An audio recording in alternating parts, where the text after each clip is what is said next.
Oh yeah, he's moving. He's leaving. CSX Q216 has to get out, has to leave Marion because the Virginian Heritage Unit is on its way to Marion. We have a guy here that's train watching here in Marion, Ohio right now. And he's from Findlay, Ohio, which is not far from Foxbury, Ohio. And he's here train watching with me.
Come on,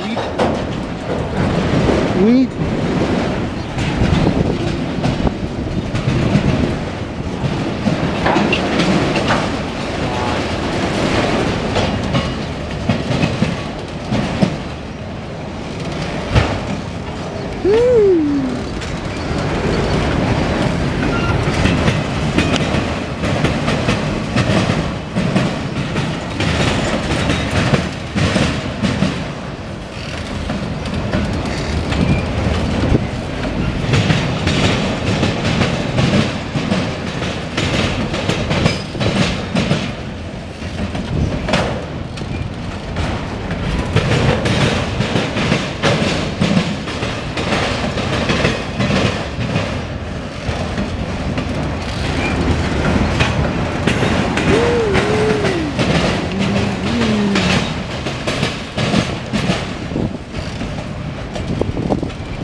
Alright guys, that was CSX Q216 that came from, alright guys, that was CSX Q216 that came from Louisville, Kentucky, and it's going to Philadelphia, Pennsylvania. Okay, bye, and that's all for now. I have to go to the bathroom.